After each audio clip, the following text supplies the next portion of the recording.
अडानी के अंदर सारा पैसा मोदी जी का लगा हुआ है। अडानी तो केवल मोदी जी का पैसा मैनेज करता है, मैनेजर है। अगर कल को जांच हो गई, जेपीसी बैठ गई ईडी की, तो अडानी नहीं डूबेगा, मोदी जी डूबेंगे। राजापाक्सा को मोदी जी ने जबरदस्ती करके वहां का विंड प्रोजेक्ट अडानी को दिलाया। बांग्लादेश वालों को बिजली खरीदनी थी, मोदी जी ने वो प्रोजेक्ट भी अडानी जी को दिला दिया। 6 एयरपोर्ट की नीलामी हुई, 6 के 6 एयरपोर्ट अडानी को दे दिए, अडानी को नहीं दिए।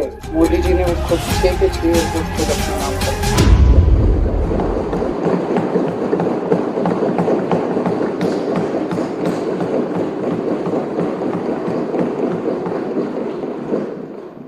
आदरणीय अध्यक्ष महोदय,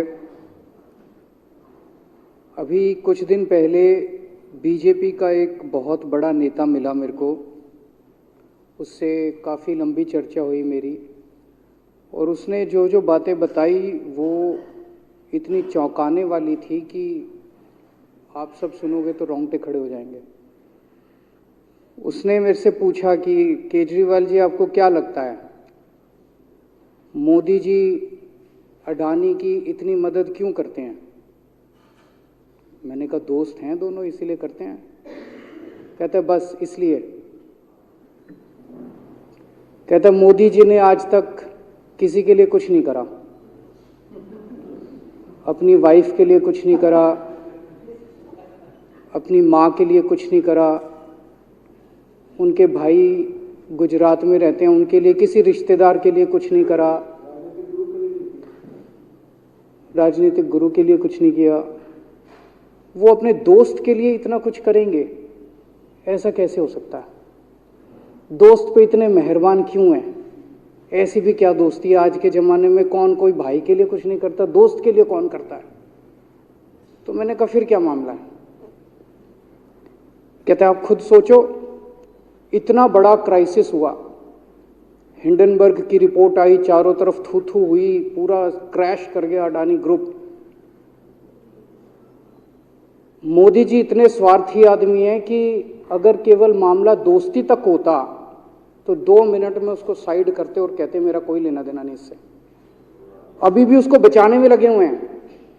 कभी एसबीआई को कह रहे हैं इसको पैसे दो, आज अखबार में आया पीएफ वालों को भी बोला इसको पैसे दो। सारी एजेंसी अभी भी उसको पूरी तरह से उसको बचाने में लगे हुए हैं। तो मैं भी अचंभे में रह गया कि मामला तो कुछ अलग ही है। क्यों ऐसा भी क्या दोस्त हो गया कि दोस्त डूब रहा है और फिर भी उसको पूरी तरह से इतना बड़ा पॉलिटिशियन है। पॉलिटिशियन के लिए तो परसेप्शन सबसे इंपॉर्टेंट होती है। कोई आसपास वाला अगर कहीं, वो तो आदमी कह देता है यार मेरे से मिलना बंद कर दियो कल से, वो उसको अभी भी बचाने में लगे हुए हैं। और उसने मेरे को बताया कि, मैंने कहा फिर मामला क्या है? तो कहता है जी अडानी तो केवल फ्रंट है, अडानी में सारा पैसा मोदी का लगा हुआ है। मैंने कहा ये कैसे हो सकता है? ये नहीं हो सकता। कहते हैं अडानी के अंदर सारा पैसा मोदी जी का लगा हुआ है, अडानी केवल फ्रंट है, अडानी तो केवल मोदी जी का पैसा मैनेज करता है, मैनेजर है। उसको 10%, 15%, 20% इतनी कमीशन मिलती है, बाकी सारा का सारा पैसा मोदी जी का लगा हुआ है। अगर कल को जांच हो गई, जेपीसी बैठ गई, ईडी की जांच हो गई, सीबीआई की जांच हो गई, तो अडानी नहीं डूबेगा, मोदी जी डूबेंगे। जिस दिन अडानी डूबा उस दिन मोदी जी डूबेंगे। मैंने कहा यार उनको पैसे की क्या जरूरत है? प्रधानमंत्री जी को, मोदी जी को, उनके ना आगे कोई ना पीछे कोई, उनको क्या पैसे की जरूरत है?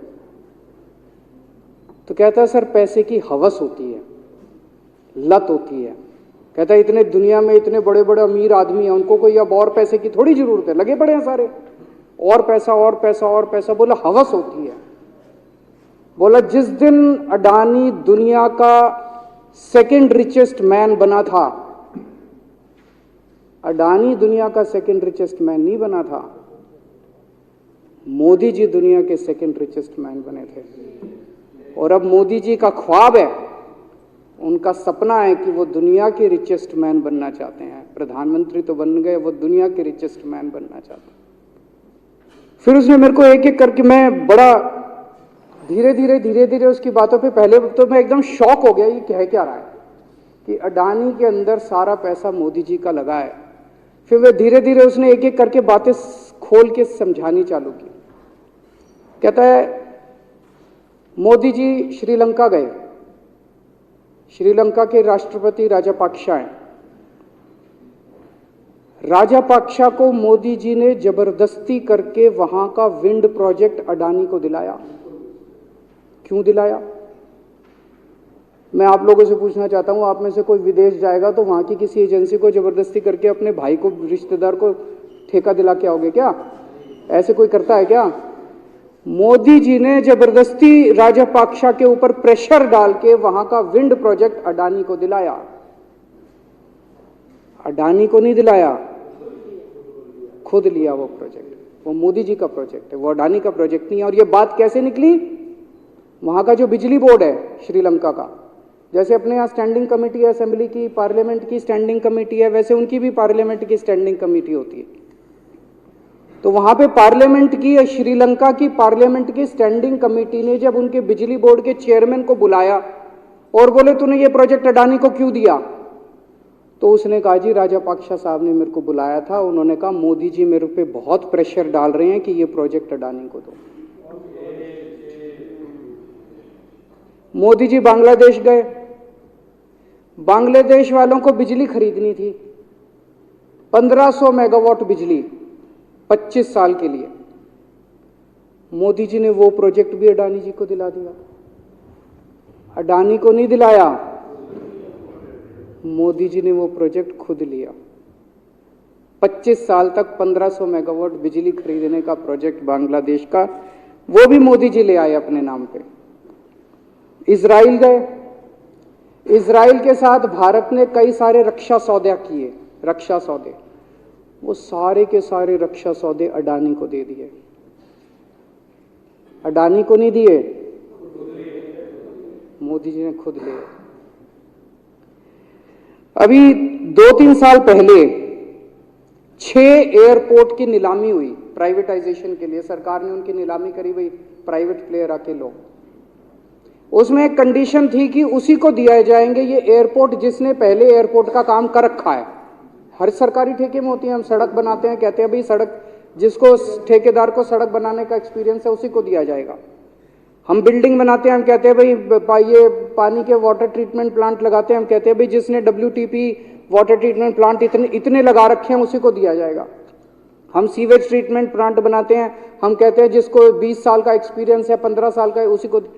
इसमें भी ये कंडीशन थी कि जिसने इतने साल तक एयरपोर्ट चलाने का काम कर रखा उसी को दिया जाएगा।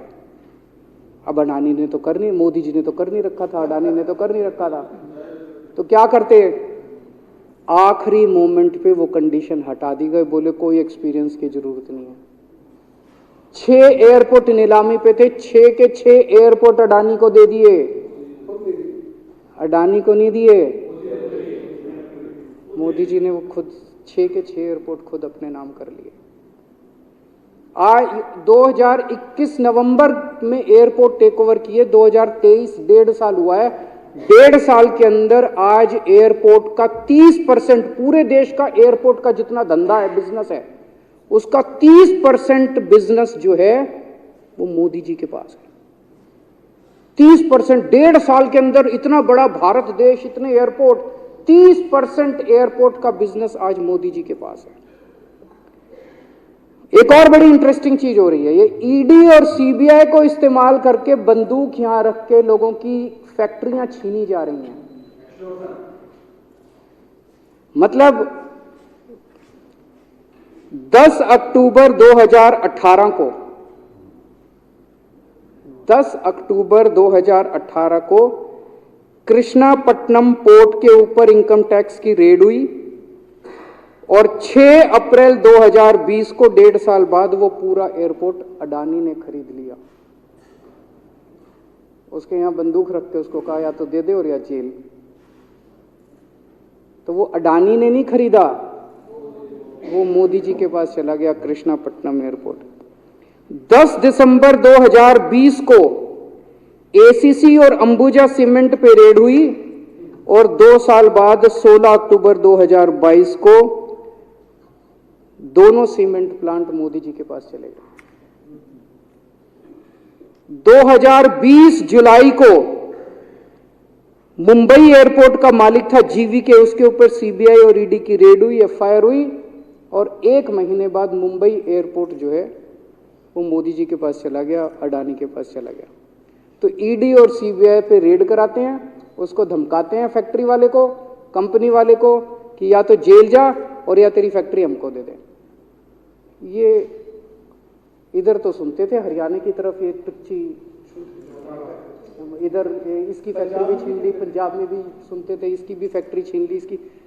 पूरे देश के अंदर ये इतनी गुंडागर्दी मची पड़ी है कि ईडी की रेड करा देते हैं, सीबीआई की रेड करा देते हैं, यहाँ बंदूक रखते हैं और कहते हैं या तो फैक्ट्री दे दे और या जेल जा।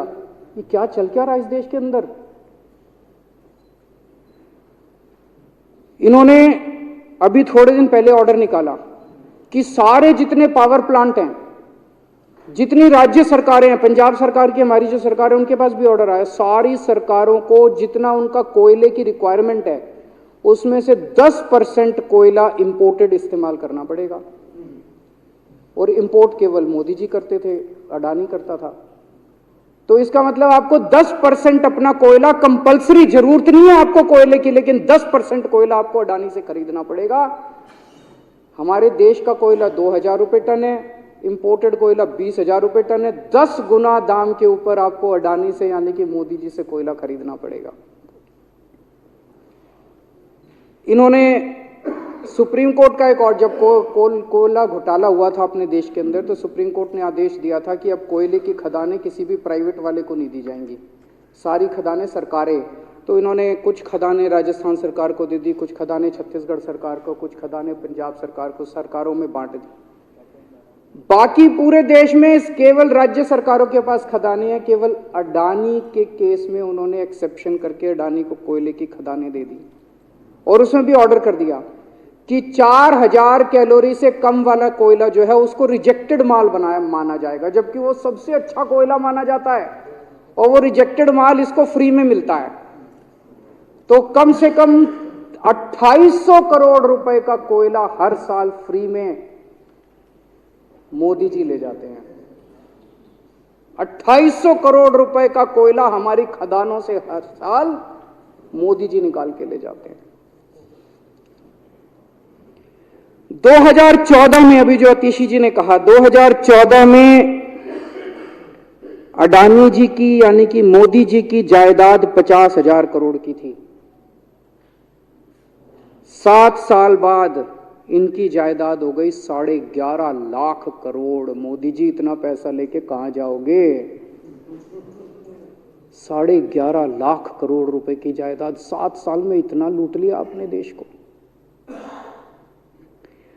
2014 में 609 नंबर पे थे, अब ये सेकंड रिचेस्ट बन गए, अब रिचेस्ट बनना चाहते हैं। ये तो लेकिन कुदरत है, कुदरत तो बड़ी ताकतवर है। किसने सोचा था एक दिन हिंडनबर्ग रिपोर्ट आएगी और 24 घंटे के अंदर सारा तहस नहस हो जाएगा। 1947 से लेके 2014 तक 67 साल में भारत देश ने, सारी सरकारें जितनी आई सबने मिलके 55 लाख करोड़ रुपए का कर्जा लिया था भारत सरकार ने। 2014 से 2022 7 साल के अंदर 85 लाख करोड़ रुपए का कर्जा ले लिया, दुगने से भी ज्यादा। जितना 67 साल में लिया था उतना 7 साल में ले लिया। ये पैसा गया कहां? ये पैसा गया कहां? ये सारा इनकी जेब में गया।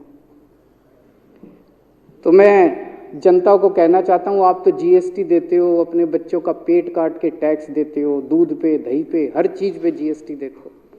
वो जीएसटी का पैसा जाता है जनता की उसमें खजाने में, वहां से वो जाता है अडानी के खजाने में, और वहां से वो जाता है मोदी जी के खजाने में।